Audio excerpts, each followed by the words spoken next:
Agora que foi tudo para EAD, a educação vai para o buraco de vez. Será que é isso mesmo?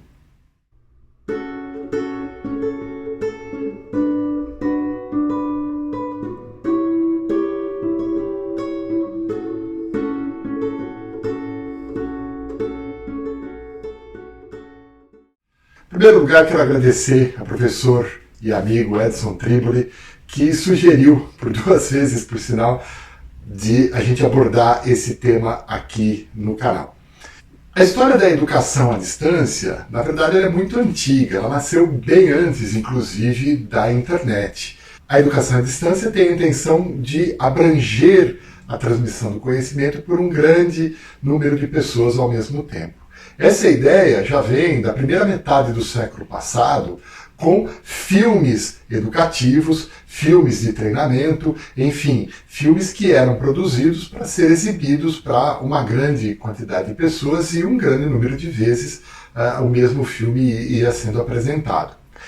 Isso também foi para os livros, né? Existem muitos livros, principalmente livros didáticos, que tinham a intenção de promover a aprendizagem autônoma dos alunos. Esses livros tinham até o nome de Programa de Autoinstrução, que eram livros onde o aluno ia fazendo pedacinhos e conferindo o resultado, fazendo outro pedacinho, conferindo resultados, e a partir daí ele ia construindo o conhecimento sozinho, vamos dizer assim, sem precisar do professor ali ou de uma sala de aula.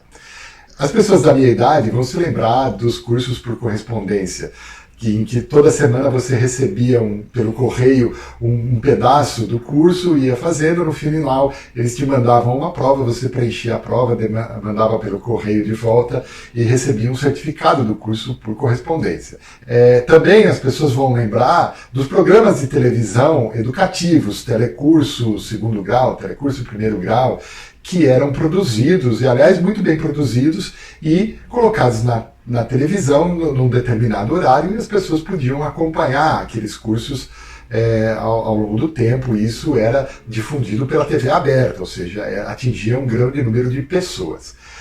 Com o advento da internet é que esse negócio se popularizou. Aliás, um dos primeiros negócios, vamos dizer assim, da internet foram exatamente os cursos à distância. Inicialmente no modelo de curso que era um pacote, que a pessoa assistia aos cursos e não tinha interação nenhuma.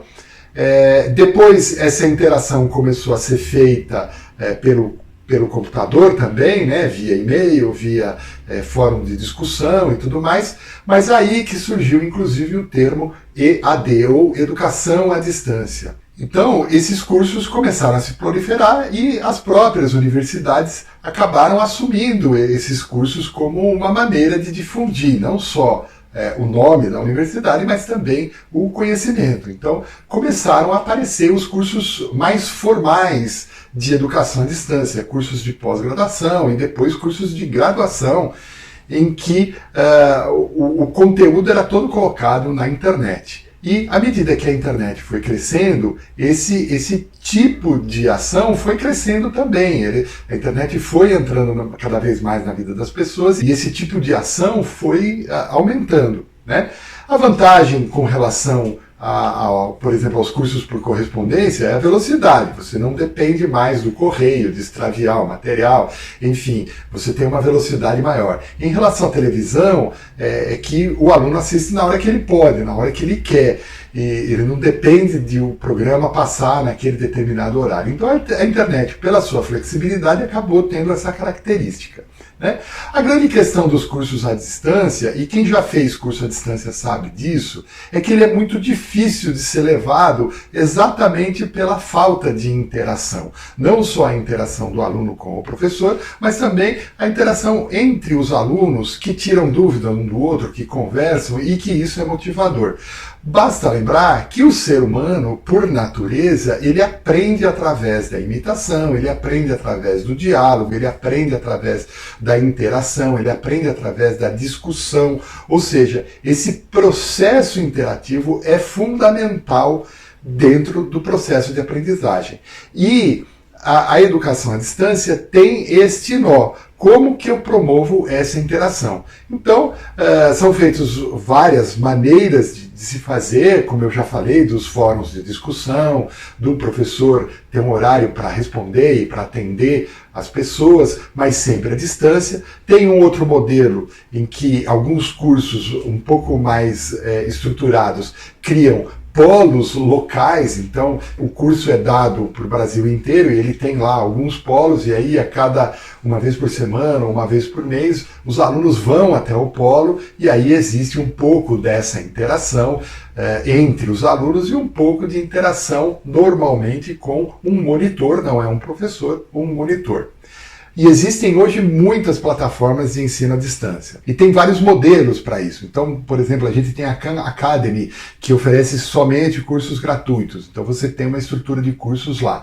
Você tem a Udemy e a Coursera, em que você paga uma taxa relativamente pequena por alguns cursos que você vai fazendo. Então são cursos normalmente pequenos, que são relativamente baratos e eventualmente até gratuitos, né? Você tem atualmente o Instituto Conhecimento Liberta, que também você paga uma mensalidade e ele te oferece todos os cursos da plataforma acessíveis por um preço único, que é relativamente barato também. Então, existem vários modelos de ensino à distância. Deste modelo EAD nasceu um outro modelo, que é o ensino híbrido. Qual que é a diferença do EAD? O EAD são cursos completamente à distância, em que a interação dos alunos com o professor e dos alunos entre si é muito pequena.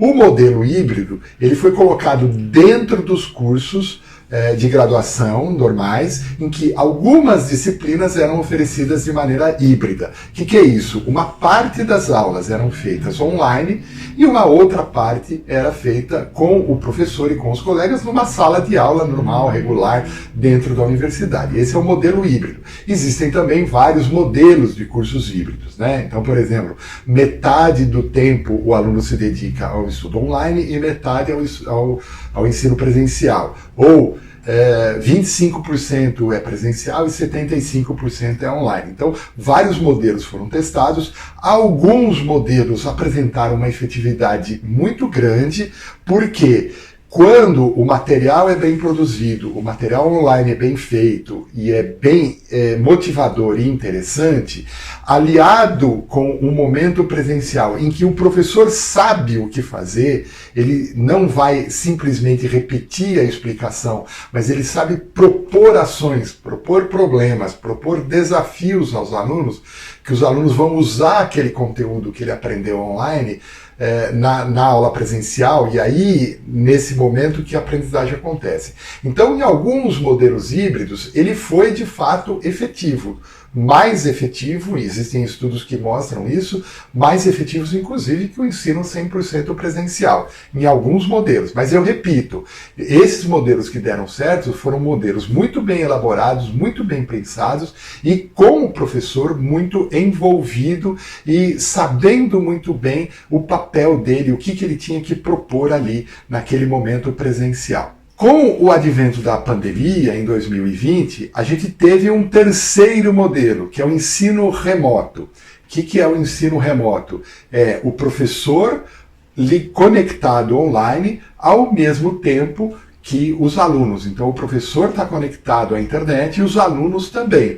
E aí o professor pode fazer uma exposição, pode propor atividades, e as plataformas de ensino remoto foram se aperfeiçoando nesse último ano, permitindo uma série de atividades que o professor pode fazer. Então o professor pode fazer reunião de grupos virtuais, pode fazer interações via software, e pesquisas, e quiz, e teste que ele faz ali online. Então o professor, a gente, pelo ensino remoto, teve que aprender a lidar com esse tipo de ensino, que veio substituir o ensino 100% presencial.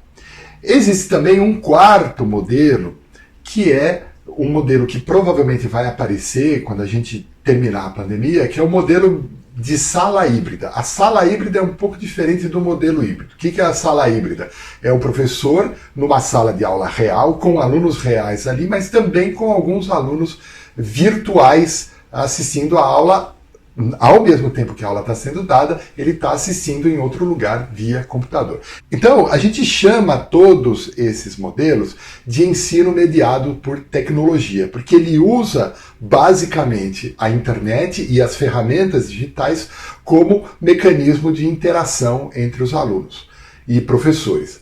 E aí, para resumir a história, a gente tem 4 modelos. O ensino à distância, que o curso está totalmente online, ou, eventualmente, o curso com encontros periódicos online entre professores e alunos, ou momentos presenciais em polos. Então, esse é o primeiro modelo, modelo EAD. O segundo modelo é o modelo híbrido, que aí está dentro de um curso formal, em que ele tem uma parte presencial com o professor e uma parte online. Existe o modelo remoto, que é o modelo síncrono, que o aluno assiste a aula ao vivo com o professor. Esse é o modelo remoto. E tem o modelo da sala híbrida, que uma parte dos alunos estão presentes fisicamente e outra parte está presente virtualmente pela internet e sincronamente também, ou seja, ao mesmo tempo que o professor está dando aula, ele está assistindo pela internet.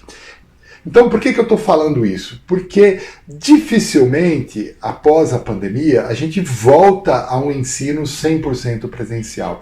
Em algum momento, a gente vai continuar utilizando esse ensino remoto. E aí eu gostaria de destacar, primeiro de lembrar aquilo que eu falei há pouco, a interação humana ainda é a melhor maneira de aprendizagem. Não só a interação humana do professor com o aluno, mas também do aluno com os colegas. Então, isso é crucial. Então, para um bom curso, para uma boa aprendizagem, tem que existir algum momento dessa interação.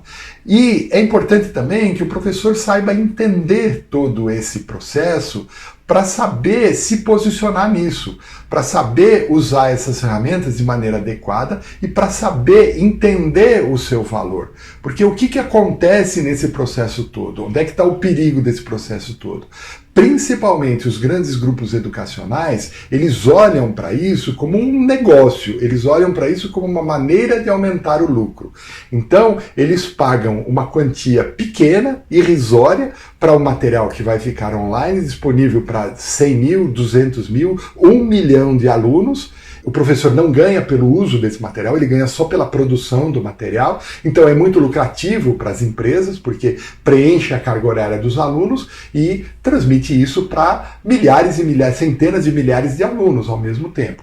E o papel do professor no curso presencial, ele também vai ser um papel diferente, é um papel que é muito mais de interação, muito mais de promover o diálogo, muito mais de promover a orientação dos alunos do que propriamente de transmitir o conhecimento. Essa parte de transmissão do conhecimento vai ficar mais para o ambiente online, que é o ambiente que você não tem interação, porque você está simplesmente falando alguma coisa, ok?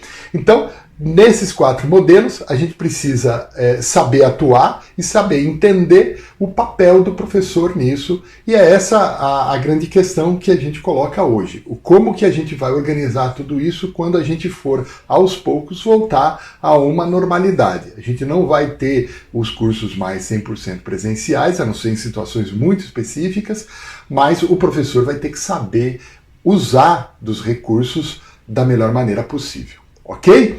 Eu gostaria de ouvir a opinião de vocês, então deixe aqui embaixo seus comentários, façam perguntas, podem fazer sugestões também de temas para a gente abordar aqui. Não se esqueçam de se inscrever no canal, curtir o vídeo e compartilhar com os amigos para a gente poder aumentar essa discussão, aumentar essa reflexão, tá ok? A gente se vê por aí, muito obrigado, até a próxima, tchau! Para que os vídeos não fiquem muito longos e chatos, a gente dá uma simplificada e uma resumida nos assuntos. Mas eu sempre deixo referências bibliográficas aqui embaixo na descrição do vídeo.